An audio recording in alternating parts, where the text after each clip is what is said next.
kami dari kelompok 1 Max Weber. Perkenalkan, nama saya Gracia Alvita Miriana. Nama saya adalah Sabrina Maharani. Perkenalkan, nama saya Umu Sajida. Nama saya Fira Afiana Damayanti. Nama saya Muhammad Ismail. Perkenalkan, nama saya Danisa Putrioli. Perkenalkan, nama saya Berlatala. Perkenalkan, nama saya Aisyah Faladila Ramadana. Perkenalkan, nama saya Amelia Nurstian. Perkenalkan, nama saya Retno Sri Lestari Wicaksono. Nama saya Zahrani Putri Anggraini. Perkenalkan, nama saya Yogasuara Pramudiananta. Perkenalkan, nama saya Azriel Lati. Perkenalkan, nama saya Amelia Yusifia. DKI Jakarta memutuskan untuk menutup semua sekolah. Nah, pemerintah Kabupaten Lumajang, Jawa Timur meliburkan sekolah.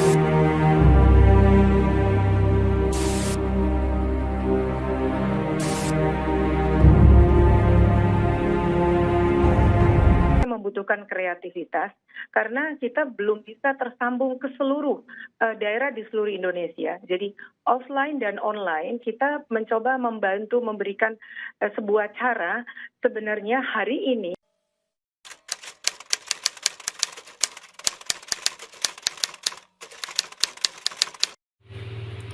Semasa pandemi ini, banyak peserta didik yang mengalami perubahan karakter dan tingkah laku mereka, terlebih lagi kepada guru mereka sendiri.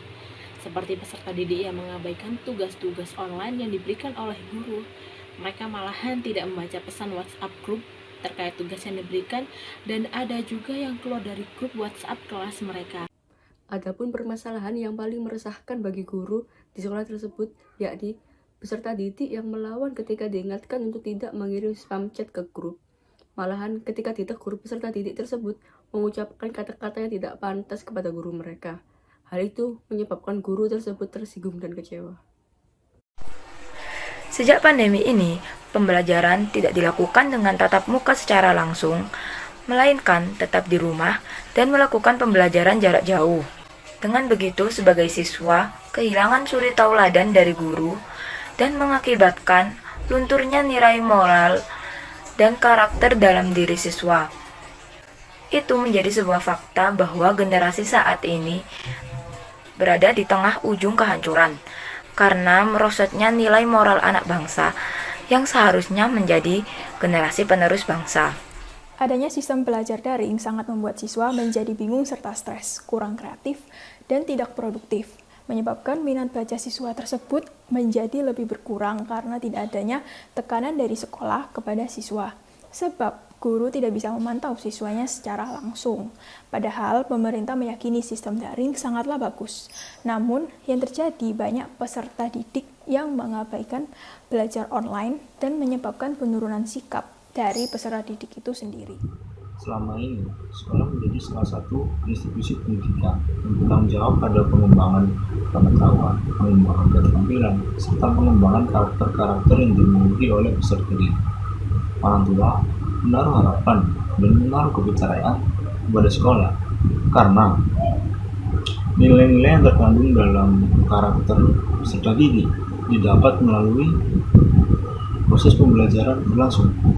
Namun, semenjak pandemi ini menerjang, sekolah di Indonesia masih tutup sampai saat ini. Karena pembelajaran berbasis online membuat siswa kehilangan role model dan sosok yang menjadi panutan, sehingga penggunaan teknologi digital tidak mampu menjamin peserta didik aman dari terpaan konten negatif yang berakibat pada persoalan moralitas dan krisis karakter. Karena pada prinsipnya seorang anak adalah peniru, peserta didik akan mudah mengembangkan karakternya dengan meniru atau menyaksikan perilaku gurunya. Menyikapi masalah di atas, dapat kami kritisi bahwa seorang guru harus lebih ekstra dalam mengajarkan kepada siswa dan siswi tentang betapa pentingnya pendidikan moral dan karakter. Seperti contohnya bisa dengan melalui penjelasan kepada para siswa dengan singkat dan mudah agar dimengerti oleh siswa dan siswa mengerti tentang maksud dari pentingnya pendidikan karakter dan moral ini.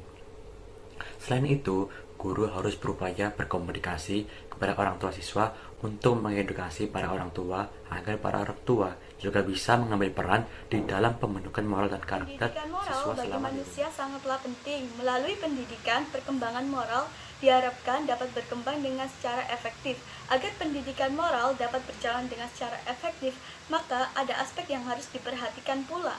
Sebagai seorang pendidik, seharusnya cara penyampaiannya juga bermoral, agar para siswa yang memperhatikan seperti dari tingkat SD sampai perguruan tinggi memiliki moralitas sebagaimana contoh yang disampaikan oleh pendidik. Bagaimana pendidikan moral dan karakter yang diajarkan di dalam pendidikan? Maka seorang pengajar harus memiliki sifat jujur, takwa, dan tidak membedakan di dalam lingkungan kelas maupun masyarakat. Selain itu, harus memiliki kerjasama dan rasa usaha yang sungguh-sungguh di dalam lingkungan kelas maupun masyarakat. Dapat kita simpulkan bahwa perubahan cara belajar mengajar yang semulanya tatap muka menjadi daring berdampak pada aktivitas peserta didik, seperti kurangnya minat membaca, perubahan moral dan karakter peserta didik. Sehingga peran orang tua dan guru sangatlah penting dalam hal pendidikan moral dan karakter. Akan tetapi, untuk di masa sekarang ini sangat sulit untuk bekerja sama antara orang tua dan guru. Dikarenakan berubahnya pendidikan karakter selama daring ini tergantung bagaimana cara guru tersebut menyikapi perubahan ini. Di mana peserta didik ini ada yang peningkatannya dari hari ke hari semakin baik. Ini terjadi karena mereka hidup dalam lingkup keluarga yang mau membimbing anaknya dalam masa kegiatan pembelajaran daring ini. Namun, juga ada siswa yang sulit berkembang. Ini kemungkinan terjadi karena mereka hidup dalam lingkungan yang tidak mendukung maupun tidak kondusif. Ataupun siswa itu sendirilah yang sering menunda tugasnya. Untuk menyikapi permasalahan di atas, bisa dilakukan dengan kesadaran dari keluarga. Karena keluarga merupakan pendidikan pertama bagi anak. Sebaiknya, para orang tua dan para pemuda juga berinisiatif saling bekerja sama untuk dalam bimbingan belajar dan diselipkan bimbingan moral dan karakter. Sehingga para pelajar tidak kehilangan moral dan karakter selama daring karena adanya dukungan di sekitar lingkungan rumah. Jadi, berdasarkan kesimpulan tersebut sebagai saran, yaitu pertama, guru harus diberikan pemahaman bagaimana teknik dan strategi dalam pendidikan karakter pada pembelajaran daring yang merupakan pelaksanaan belajar dari rumah. Dan guru harus berusaha sekreatif mungkin dalam menggali informasi dan karakteristik peserta didik dalam menentukan model-model pembelajaran dengan hasil belajar yang diharapkan pada pembelajaran daring.